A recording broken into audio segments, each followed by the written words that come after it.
ADC এলাকাকে নিয়ে পৃথক পূর্ণ রাজ্য ত্রিপুরাল্যান্ড রাজ্য গঠনের জন্য আমরা 2009-এর 29 তারিখ নভেম্বরে প্রথম আমরা ভারতের প্রধানমন্ত্রী তৎকালীন যে প্রধানমন্ত্রীর নিকট আমরা মেমোরেন্ডাম সাবমিট করেছিলাম।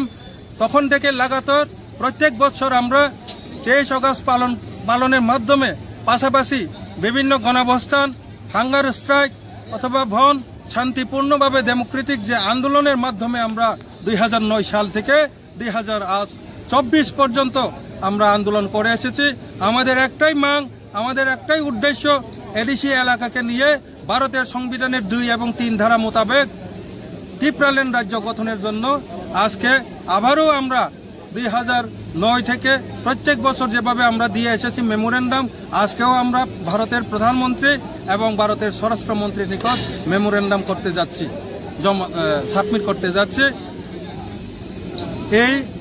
এই উদ্দেশ্যকে নিয়ে আজকে একদিনের গণঅবস্থানের মাধ্যমে আমরা ত্রিপুরাল্যান্ড স্টেটহুড ডিমান্ডে পালন করার জন্য যন্তর মন্তরে আমরা এসেছি, দিল্লির যন্তর মন্তরে। ধন্যবাদ।